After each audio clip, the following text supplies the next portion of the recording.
I hate him. Do you hate him? Hate is such a small word. Yeah.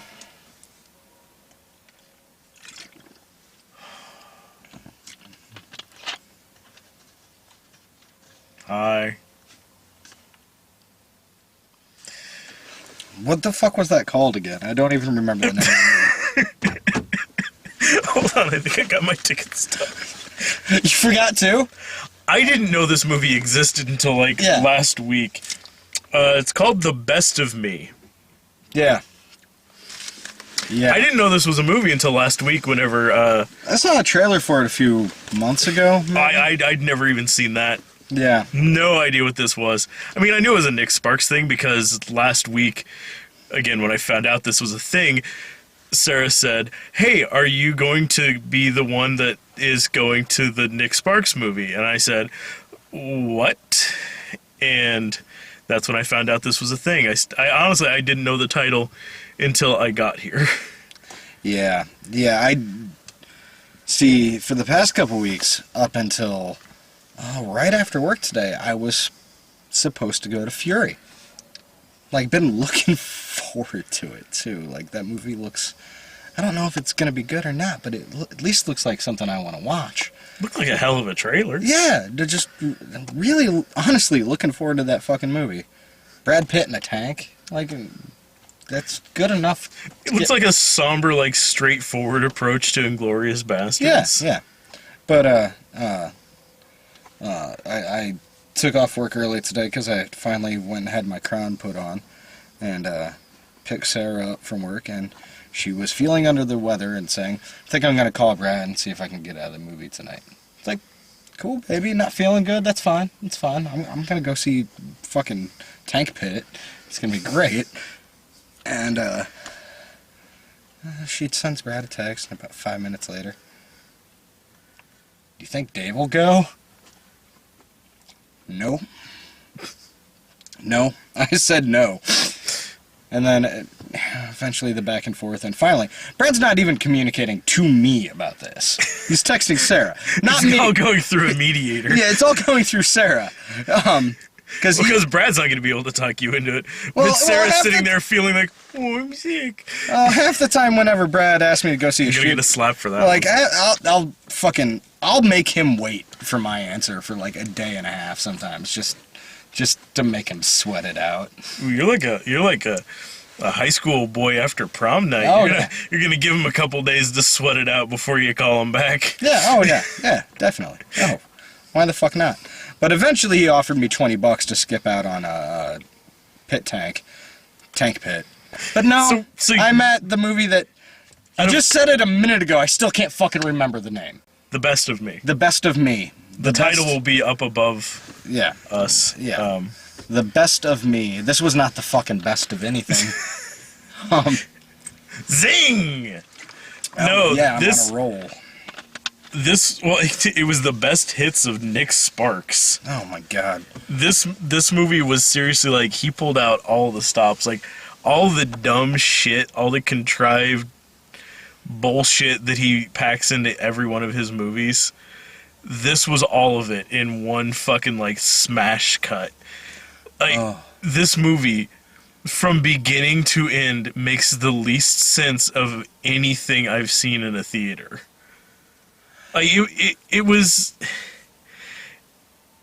an insane plot. It was full of ridiculous conveniences. So convenient. So. It's this big sweeping overtime story, but really when you break it down, the whole story takes place in it's supposed to take place over 20 years. It takes place in week and a half. Yeah. Yeah. It's basically it's if somebody watched The Notebook and thought, I could probably do this. I could write one of these. Yeah, okay. Tragic, somebody dies, one or the other or both. Doesn't matter. Somebody has cancer, some bullshit. I don't know. Yeah. Maybe not. Life lessons learned, love lost. oh, I could do this. And then this happened. I mean, we saw Brad for like a minute, like as we were crossing out, like leaving the theater. And the best way I could think to describe it was, it's the Nick Sparks movie of Nick Sparks movies. Yeah. Oh, man. That's just... the movie starts with an oil well explosion with no consequences. No consequences! I've seen a few movies where an oil rig explodes. Like, it's one of those, like, ocean platforms. But every time it does, it always means that there's, like, a giant monster. Yeah. Well, it's just like, oh, yeah, there's oil spewing everywhere, but when he finally falls in the water, it's clear. Which was, oh, yeah, just so you can get that shot. Yeah, it starts with him getting in, like, this terrible accident and miraculously survives almost completely unscathed. Like, they immediately release him from the hospital after he gets knocked down by, like, a couple explosions while he's up there, saves a couple people from getting burned up on top of the oil platform, and then gets blown off of it, thrown like 30 feet, and then drops 100 feet into the water. On his back. Onto his fucking back. And then he floats in the ocean for 4 hours. Not a bit of frostbite. No, not a single trace of hypothermia. Yeah. Really, he's fine. And then they just let him go. Like, he doesn't even have a bruise or anything. And he's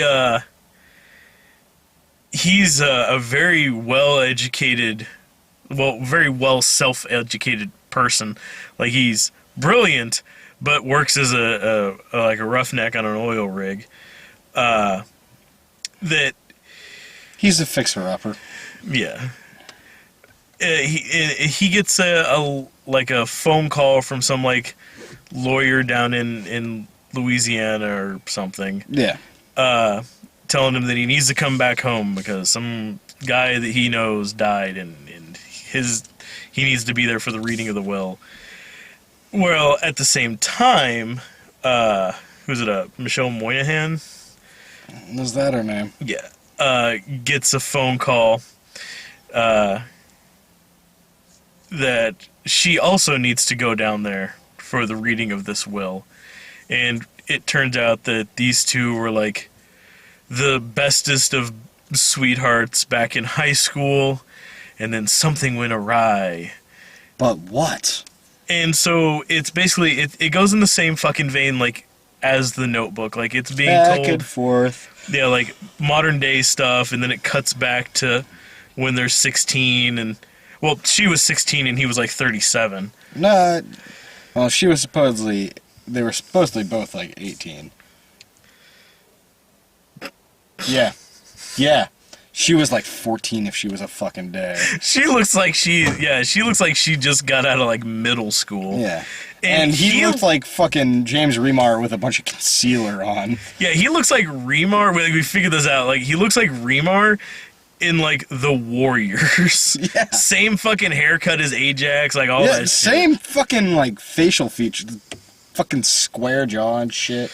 But yeah, he's supposed to like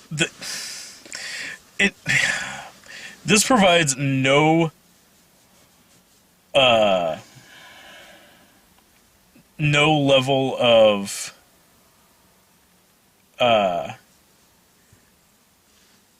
sorry, I got a text.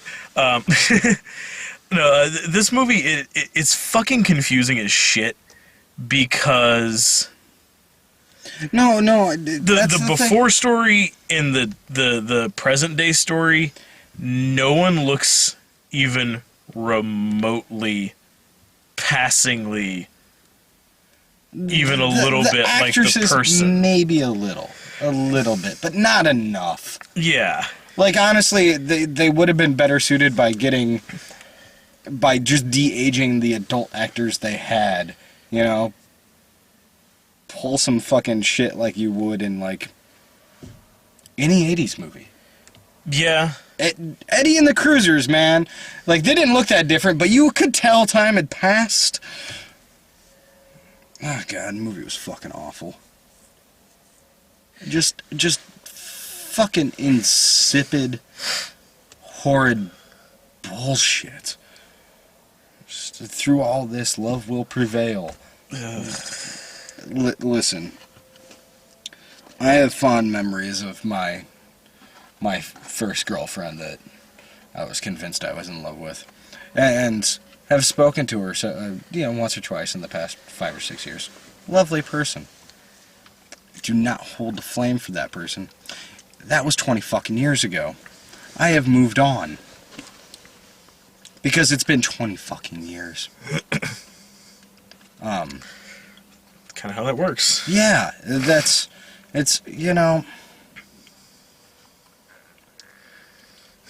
there's a difference between romance and two horribly damaged people. Yeah, I mean, these two are fucked up beyond reason. Like, and they're not good people either. Like, there's no two people that would ever be like this. Like, they're just level of fucking selfishness on both their parts without much communication about it. Yeah. It's just like the girl has moved on over the 20 years, and now she's married and she has a kid who's about to go to college. And she's married to a guy who doesn't pay attention to her and drinks.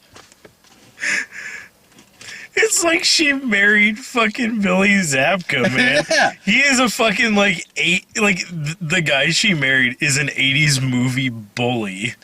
Yeah, but he's not even that much of a bully. He's not even that much of a prick. He's the person that, like, a character like Zabka would have played. Yeah. He's the person that kid turns into after college. Yeah. Like, he goes into finance, whatever the fuck that means, and just becomes, like, a miserable shitbag of a person that just talks about how poor other people are. Yeah, but at the same time, he's not especially mean. He doesn't fucking hit her. He doesn't fucking hit the kids. Yeah, the way they convey that he doesn't emotionally abuse her. He's just distant. The way they show that he's a terrible person is she gets the phone call that this old family friend of hers died, and she needs to go back to her hometown.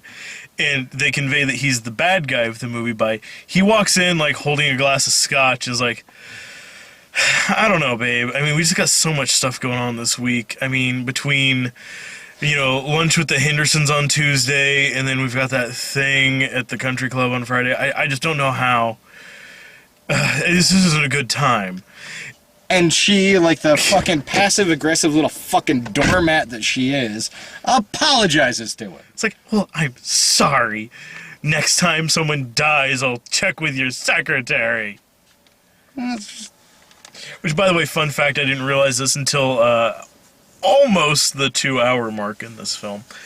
Apparently her husband's name is Frank Reynolds? Yes. Which, like once or twice, like, they had mentioned that their last name was Reynolds. I'm like, nah, that's kind of funny. And then I noticed, like, she yells Frank, and I'm like, wait. His name's Frank Reynolds. Yeah. That just delights me. It does. Yeah. Because now all I can picture in my head is, I'm sorry, Danny DeVito. It's the only thing that happens. I don't care who it is. It would have been so great if it was Danny DeVito. Be like, But yeah, the real scene where you're supposed to learn to hate this character anyway is after she goes away and does all this stuff and reconnects with her ex, she comes home and makes him dinner. And he's a horrible person because he answers the phone and has a conversation during dinner.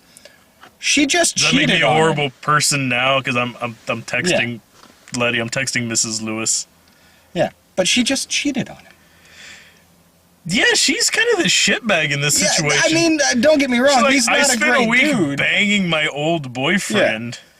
Yeah, he's not a great dude, but I mean, he's not the villain in this movie.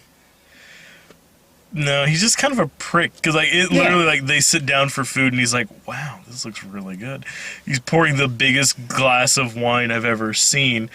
And then as soon as they sit down and get ready to have a nice waspy meal, so waspy. His phone goes, I was like, yeah, Chaz, you old piece of shit. Like, just starts going off like that. Like, literally, his friend is named Chaz. I know a couple guys named Chaz. I'm sorry, unless you're Chaz Palmieri, like, that name don't fly with me.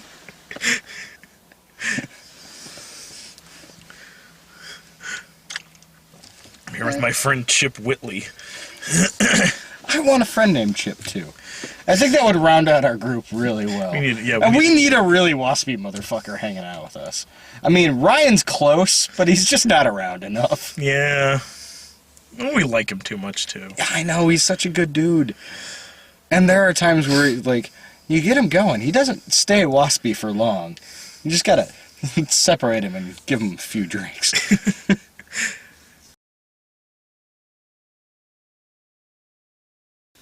But yeah, this movie, it bounces around, like we were saying, like, from back and forth, back and forth. And what it sets up is that basically, back when they were kids, in, like, this fairy tale Neverland of a fucking town. In Louisiana. Where it's cool enough to wear jackets year-round. Yeah. But still warm enough to take your shirt off at a hat's drop of a pin, yeah. Oh, that's fun. But yeah, it's this fucking picturesque little town. And they, like, she's the spoiled rich girl.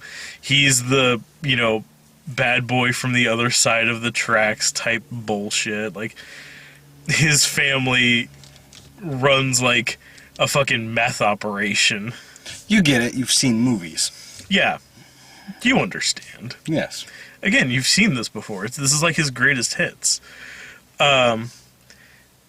So they kind of vaguely hit it off after he, I don't know, has a polite talking to some of her friends who are total dickbags, and then they mock him for being a good guy. So they, they kind of hit it off because she thinks that her friends are dicks too. So, it's good for her. And start a relationship. He's basically homeless after he gets the shit slapped out of him by his dad and then runs away. So he's living in like the repair garage of this one guy, this old guy, Tuck. And they kind of hit it off, and their relationship's going really well. But he keeps having run-ins because, like, his old man wants him back, and he's a dick.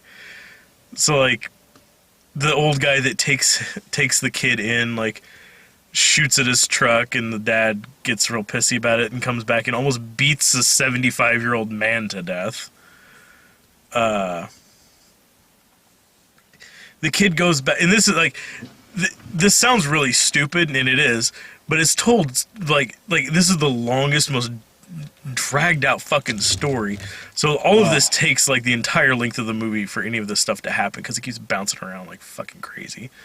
But yeah, eventually, like, the kid decides he's had enough of it and gets, like, the old guy's gun and goes to, like, confront his dad, and ends up shooting his best friend in the head. By accident. I mean, accident. It wasn't on purpose. It was an accident. Because they were busy wrestling with a gun. Yeah. And the kid didn't realize that, that gun's kind of pointed at me. Maybe I should move to the side. Yeah, no shit. I'd be fucking running around. I see people wrestling for a gun. I would have hopped in that fucking truck. Yeah. As soon as they started wrestling for the gun, I'm like, well, the kid's getting shot. Yeah. Oh, I knew that beforehand. I knew it as soon as they introduced him. I was like, that's the guy who's going to die, because they introduced him as the young man about to become a father. Yeah. You got a baby on the way. And I was like, you're going to die in this. But, then his dad and his uncles get sent to jail. But he also gets sent to jail for having the gun with him, and decides not. He probably involuntary manslaughter or whatever. Yeah, something. He basically Pled down. he cuts a deal and pleads down and points out his brothers and his dad, which, why the fuck not? They're douchebags. And the girl is still in love with them, and she like wants to visit him in prison, and he's like, no, can't have you doing that. And so She somehow goes every day for a year. something like that. Even though, she goes to college in some other town, probably. And so she travels to jail every day, but still manages to do everything else in her schedule. And it's Well, she's only impressive. there for like fucking 10 minutes, so they can be like, Yeah. hey, he doesn't want to see you today, I'm sorry. Oh, okay. So all of this happens. He goes to jail, she goes to college, and they never see each other again until 20 years later when they see each other again and pretty much hate each other. Well, she hates him at first, it seems like, but then it turns out that she's never stopped loving. Yes. Like, it literally, like, the whole, like, her visiting him in prison thing and, like, never stop loving you thing. Like, again, this just feels like it's ripped straight from the Notebook. Yeah.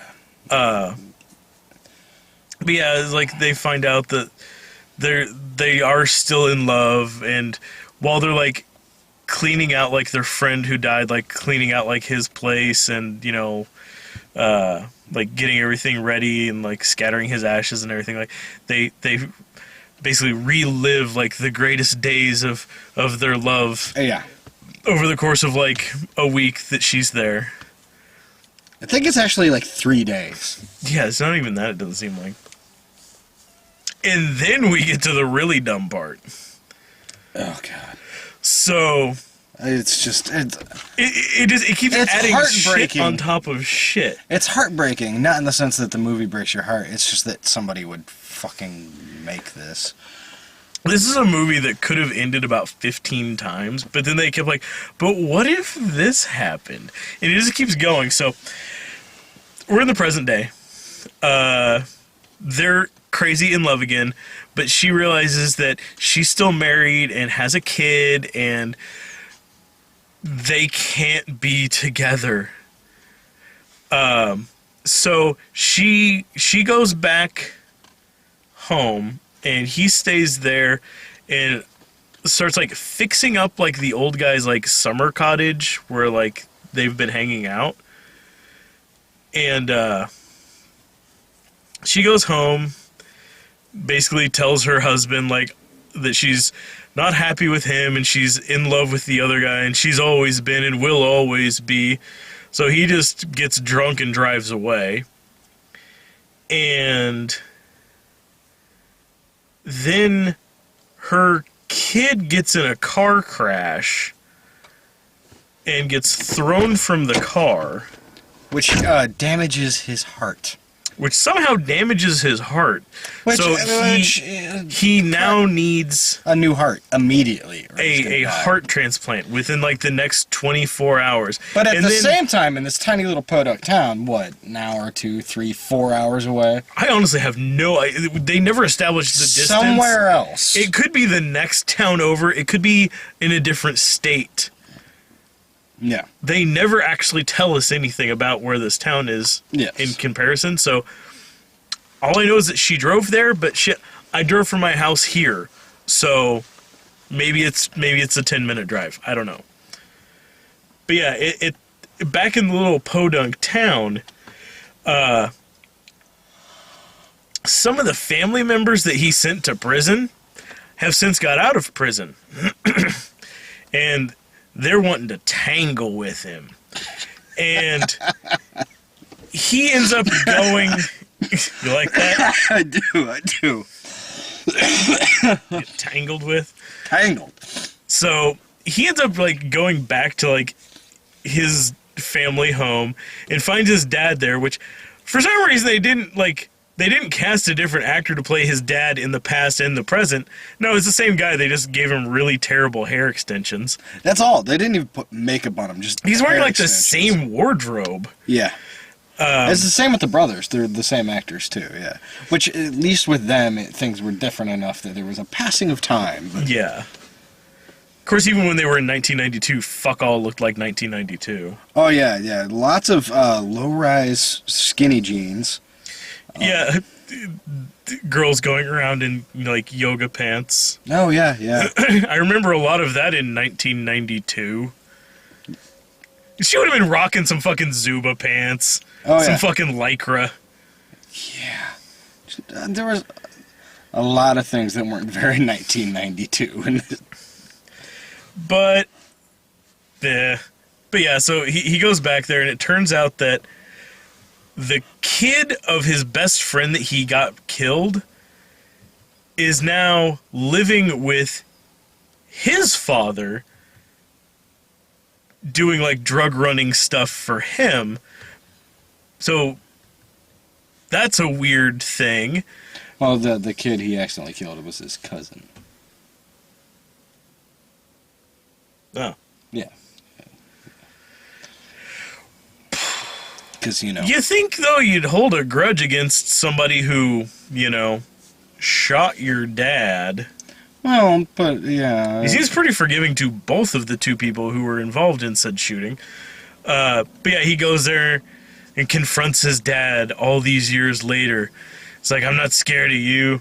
I'm taking the boy. He's like, the hell you are. He's like, don't stop me. He's like, okay. And they just, he grabs the kid and they go. I say kid, but he's Probably about 20, yeah. if not 30, or 35. Well, I guess it's been 20 years, so yeah, he'd Be about 20. yeah, so that happens, but then later on that night, like after all this is happening, and granted, right before, I forgot to mention this, right before the chick's kid gets in a car crash, she calls. Oh, yeah, she calls him. She calls the lost love, and it was like, so many things have changed. I'm getting separated from him. Like, we could finally be together. I love you. I'll always love you. Type phone call, which he doesn't get because he's outside planting roses or some shit. And his phone is ringing there in that house, but he doesn't get the actual like alert on his phone that he has a voicemail For hours. for fucking hours until it's convenient. Like, he's pulled up at like, I've tried to call people from inside your house, and I understand that. yeah, but I live in a bunker. You fucking do. My house is a fallout shelter, I'm pretty sure. But yeah, it's the sort of thing, like, he's sitting at like a train crossing, there's a train going by, and like his phone rings, he's like, huh? Oh, it's a voicemail. Listen to it. It's like, oh, I love you, so many things have changed, oh, we can be together. And he starts smiling like an idiot. But then, his uncle brothers or whoever that he sent to prison basically come up and rear-end his truck and try forcing him into the train that's already on the tracks and shooting at him. But he manages to beat the shit out of both of them. Even though they're both well armed, and all he's got is he's got a little wrench. Yeah, that's something. He manages to beat them up, but then as he's standing there like, on the phone with the cops, like, it's like, yeah, no, I'll wait here for the cops to show up. It wasn't even I'll wait here, is I'll bring them to you. Which is wrong. Yeah. Way to go, sheriff of a small town. But then the train goes by, and then lo and behold, on the other side of the train, waiting this whole time, is his dad with a rifle pointed at him, and then shoots him vaguely in, like, the collarbone. Right about here. Yeah, right about here where there's not really anything but, like, meat. No, not even on this side. On the right side. Well, I know, but if I yeah. point at my right side, my right side's over here. As far as these people know, I don't have an arm anymore. There's some meat and bone in there, and chances are, it's a gunshot wound. He could bleed out, but he just dies from it. Yeah, he gets shot and dies immediately. Which, he could fall into shock, he could bleed out, he just dies immediately. He got shot with like a .22. Yeah, it's that was one of the worst on-screen deaths I've ever seen. Because, honestly, I've seen a lot of movies where somebody dies and you just go, really? Really? This was the first time I went, really? That is how you die? Then he threw a rock at him and hit him right in the nose, and he died. Yeah. And so he gets shot and dies, and we find out then the next day on the other side of the story. No, that, it's a year later. Well, no. But yeah. The next day, like she finds out, like, it's like, my son, he got a heart transplant at the last minute. There was a donor. Yay, he's gonna live. You understand where this is going, yeah, right? And then, like, her mom shows up at her place. Like, she like went home and like slept the night at her place, and then was going to go back to the hospital. Even though her son just had a heart transplant, she decided to go home and sleep in her own bed, and somehow oversleeps. I don't know she's what not kind. A good mom. She's really not, because I know that if for some reason I had to have a heart transplant, my 70-year-old mother would not leave the fucking hospital. Oh, fuck no. She'd be ordering those nurses around. Oh, yeah. I know your mom. Yeah. No. People would be working for her. Like, she'd have a cot somewhere. Ma'am, you can't stay in here. Oh, that's just not going to work. No. You're going to bring another bed in here. Would you like to rephrase that? So, he's got the heart transplant. Yay. And then, she goes home and sleeps it off and wakes up. And her mom shows up at the door right as she's leaving for the hospital. She's like, "Oh, hey, no, like, he's okay, but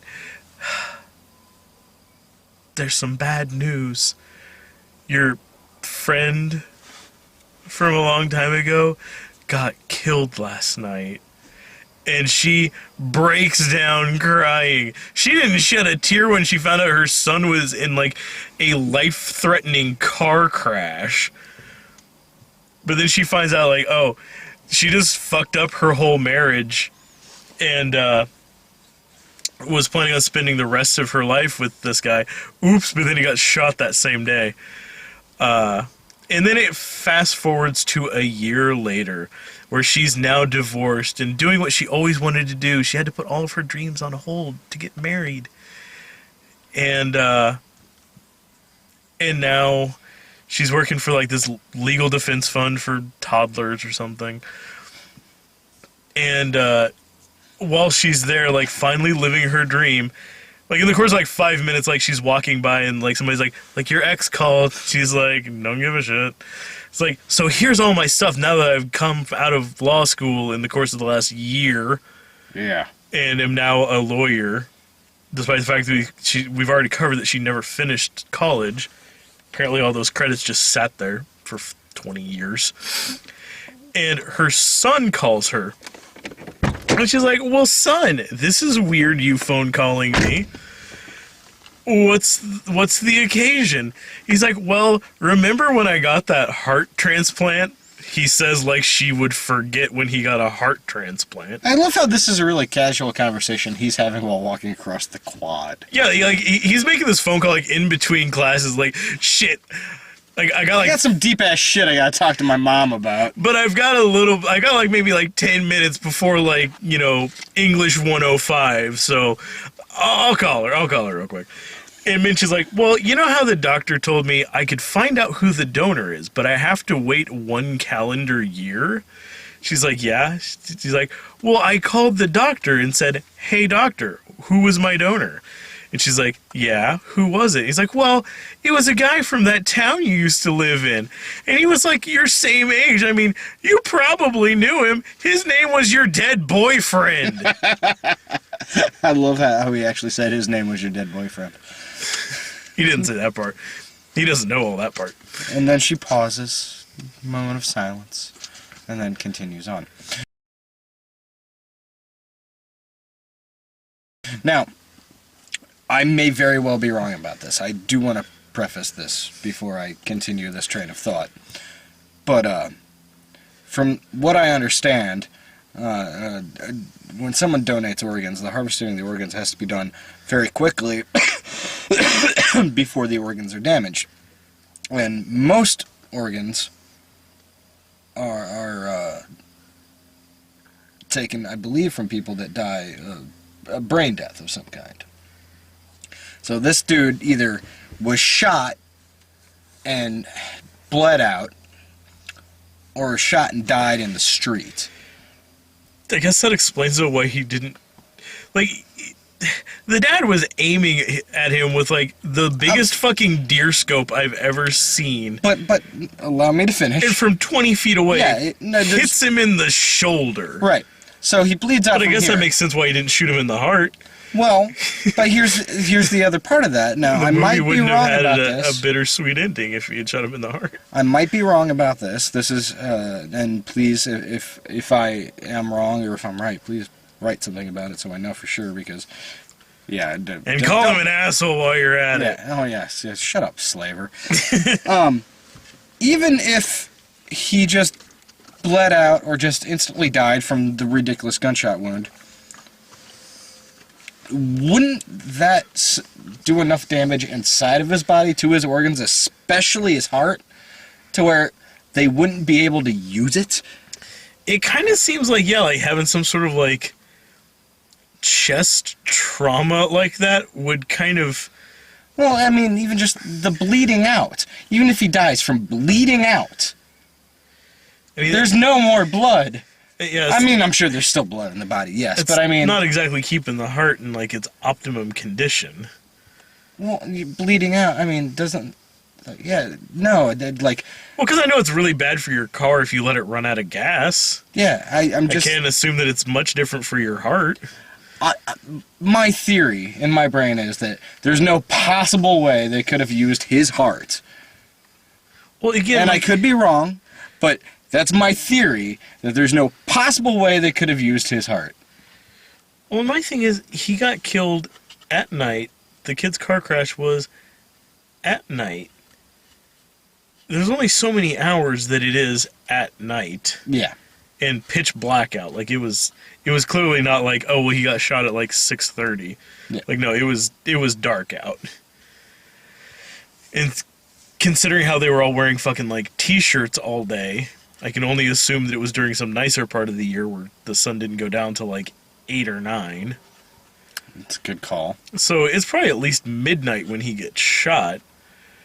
So that kind of puts you on a timer there for them to then find him there, get everything processed, get him to a hospital, which, what are the odds that those, like, the hospital they would take him to and the hospital they take the kid to are the same hospital? Like, even if they're not, it doesn't matter. And harvest his organs. Yeah. Transport them. Realize, okay, he's dead. Well, who do we have on the donor list? Okay, well, who, is in need of, this heart valve? Okay, now let's do the testing to get this checked out to make sure they're compatible. Okay.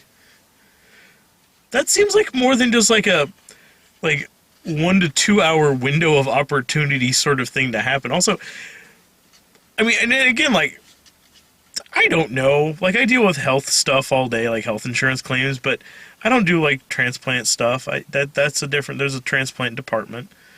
So I don't know from that stuff how all that goes down, but I know that, like, there's transplant lists. Oh, yeah. Like, it's not just like, oh, well, he's sitting here, so just stick a damn heart in him. Well, it does depend on, I believe that emergency things are put up to the top. Like, if you have, like, liver disease, but you can, you're sick, yes, but you can go 3 or 4 months. You might not be on the top of the list, the kid who's going to die in the next day if he doesn't get a transplant. I don't think they just go in order by who signs up, Well, but who gives a shit? Everything else in this movie was terrible and wrong, so... Yeah. I'm still just hung up on the fact that the kid looked like a cross between, like, James Remar and, like, Joseph Gordon-Levitt, but not how he looks normally, just but, like, how he facial looks... expressions. Like, how they made him look like Bruce Willis in Luther. Yes. That's more what he looked like. More squared off and... Well, plus the fact that he looked like he's almost the same age as James Marsden. I'd be like, if we were doing a movie where, like, I was playing the 20 years ago character and you're playing the present day character. I don't know why, but I somehow find that insulting. We could do it the other way. I'm just. Do you think I look that much older than you? Well, no, but if I shave off my beard, I have a baby face. Oh, okay. That's why I have a beard. If I grow a beard, I age horribly. You've seen me with a beard. It's not fucking pretty. I trimmed this from how long it was at the wedding to, like, here. Like, your wedding beard was fucking amazing. But, like, after I trimmed it down, like, fuck me, I look like I'm 20 again.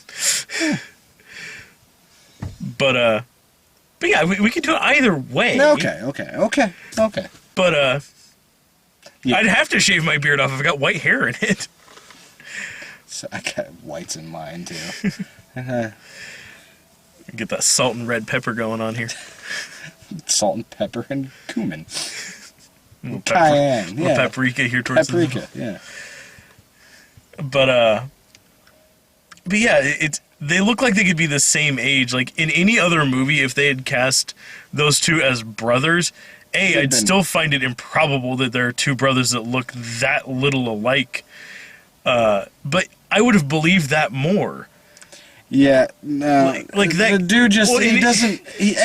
I mean, they went by 1992 rules for how old a high school student should look. 35. Yeah, there was at no point in the that movie. Fucking 90210 logic of like yeah, I'd look like I'm in high school. Just put a fucking science book in one arm and a backpack over one shoulder. Boom, high school student. If I didn't watch the beginning of that movie and I'd walked in about 10 minutes in on the right scene, I'd been like, well, that dude's a fucking pedophile. If you had walked in 5 minutes in, you wouldn't have known that was supposed to be him at all, and you would have just wondered why there were two different movies going on. That's true. Yeah. Like, honestly, like, all the times, like, it cuts back and forth, you could honestly cut all of those out and end up with two really short, bad movies. Yeah. Instead of one really long, bad movie. And to me, the worst part of that was the kid who gets shot. Like, when they introduced the characters at first and they're sitting at the table talking, I'm like, oh, that kid must be Marston when he's younger. Nope, it's the guy who looks nothing like him. Because the kid who gets shot kind of looks a bit like him. Yeah. Just a little. He had the same facial Similar structure. facial features, dark hair. Yeah. So that's the thing, too, is the kid that's playing James Marston is really big. Like, he's like football player. Yeah. Like, in shape. More in shape than a high school student should normally be. Yeah.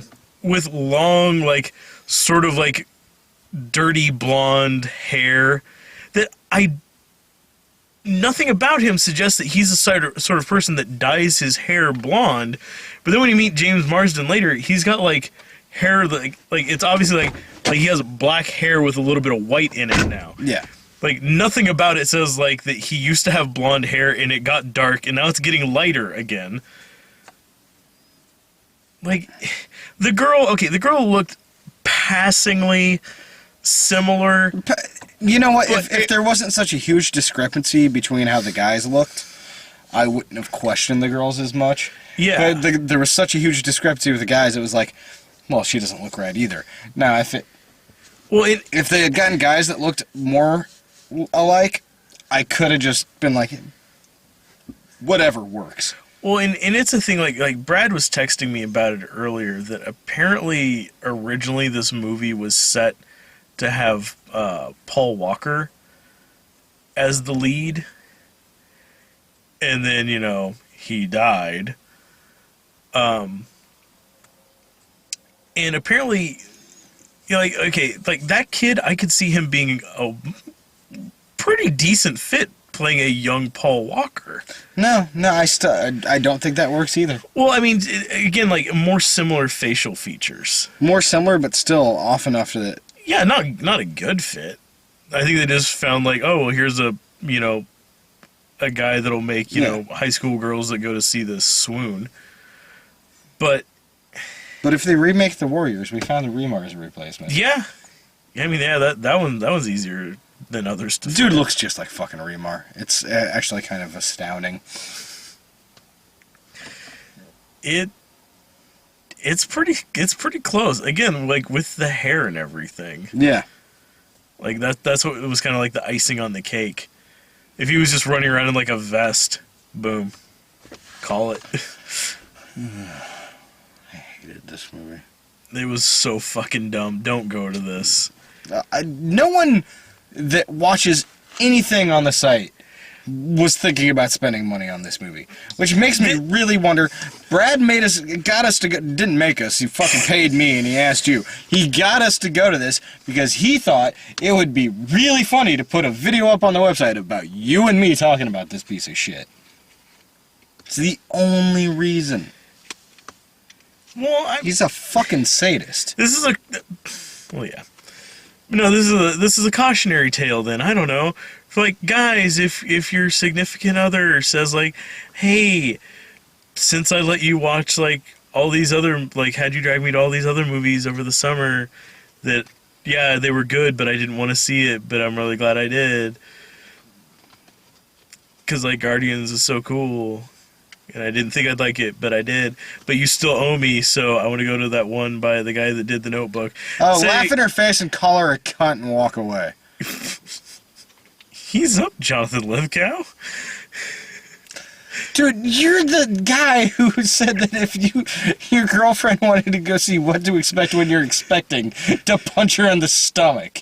Don't give me shit about telling somebody to call their stupid girlfriend a cunt. So just call her a cunt. Tell her she's acting very cunty. And if she really wants to watch a movie like The Notebook, fuck it, most theaters are still showing Guardians, just take her to that again. Yes, exactly. There's a love story in there, sort of. Sort of, yeah. Or just fucking watch The Notebook again. It's probably on TNT this weekend. Yeah. Yeah, fucking. I never saw that movie, but everything I heard about it, it took me so long to like warm up to the idea of Ryan Gosling. You just watched it. Oh, did I? No, actually, like The Notebook, it's a sappy, Nick Sparks love story, Yeah. but out of the like I don't know, like 4 or so of his movies I've seen, 4 or 5 that I've seen, like it's not bad. It's sort of like granted, like it's been years since I've seen it. I don't know how it held up, but I think it might be one of those things is like if you went back and watched it now, it'd seem really cliche. But sort of like how like if you go back and watch like Halloween, it seems really cliched, but that's because it's where the cliches came from. But yeah, it's not bad, but yeah, this movie here was exactly the same thing. Fuck, James Marsden's in it. Fucking, I like James Marsden. That's the thing. Like, he's one of those dudes that I'm just waiting for him to have that one fucking movie, that makes me go, fuck yeah. Because he's one of those dudes that's like, God damn it, Cyclops, bring it. Because he's great in some stuff. Like, his role on, I loved him on 30 Rock. He was hilarious. He was one of Tina Fey's mini boyfriends. Oh, okay. And he was good. He was very good on it. And, his small, tiny roles in the X-Men movies, fine. But he's one of those dudes that I honestly think could be like... Yeah, he's one of those really good actors that seems like he just never got a break. Yeah. Like he never found that one movie that kind of like put him up over the top. Well, and that's the thing. It's just like, Paul Walker I never thought was a good actor at all, but he fucking lucked into a fucking franchise. And good for him, goddammit. I think James Marsden really needs, he needs one of those movies where somebody lets him, takes him to a dark place. Well, yeah, he needs to get in, that fucking, Gyllenhaal territory. Well, do a couple really fucking, Pitch fucking Black. And I don't know that he necessarily has the range or the chops even, but, do kind of what, Brad Pitt did the Pretty Boy phase, Legends of the Fall, that shit. And then just somewhere in there, it's 12 Monkeys. Yeah, sure. Like he needs a 12 Monkeys role, you know? He needs just like that fucking weird dark supporting character role. Well, and honestly, like, I don't think it'd be a bad idea. Like, I would love to see him kind of come back into doing like superhero movies. I think he's got that nice square jawline, and you know, he's got the chops for handling stuff like that. Like, I don't think like going back to the X-Men stuff would be a great idea. But like sort of the way like how like Chris Evans, you know, like he did like the Fantastic Four ones. Yeah. But he's done so much better now that they've cast him as Steve Rogers. Oh yeah, yeah. And Like, I think that'd be a good thing. Like, you know, like, well, he's one of those dudes that he was in those fucking like he was in Not Another Teen Movie, and then he was in the Fantastic Four movies, and I was like, oh, fuck that dude. And then I saw fucking oh shit, why am I Sunshine? And I was like, oh, fuck yeah, that dude. Like, I want to see that dude in more stuff. yeah. And then he was in two of my favorite movies this year. Captain America 2 and fucking Snowpiercer. Yeah, I still Fucking need to see. amazing. He's awesome in it. Yeah, I think he needs like a good solid role that like suits him and works to his strengths, but I think he's one of those dudes that could get a little twisted dark, because he's got a good comedy element to him, so he could, I think, do something with that. Yeah. That's our review of James Marsden. Yeah. Live up to your potential, young man. I just want to. I really miss being able to smoke in Jillian's car. It's. You've been putting that one back and forth. Like, you want to smoke that so bad. I really do. I'd say we could take the review outside so you could smoke, but then you would be able to see us. Well, they might be able to see us actually, but what would happen is Brad would watch the tape later, and we'd both get messages like, "Guys, come on, keep him in the car, keep him in the car, In the car. I Yes. I literally have fuck all else to say. Dude, we've probably rambled about this movie for how many times do the fucking lights go off? I have no idea at this point. Yeah, no, we've been talking for a while. I think we can go into final thoughts. Because, I can't remember the trailers anymore. I just know they didn't really make any fucking sense. Yeah, it was just trailers for stuff. Not even... Nothing really new, but just a lot of stuff. Yeah. I mean, it was the newer trailer for Interstellar. I hadn't seen that one Oh, yet. yeah. And, you were in the restroom, but the trailer for Rosewater, the movie that Jon Stewart directed, Yeah. played first. And that looked good. It was a good trailer. There you go. Trailers. Final thoughts, yeah. There's that. Final thoughts. Don't. Just don't. It's Don't give this money. no. Go see Guardians again. Go see something else. I'm sure there's something else playing that's a good movie.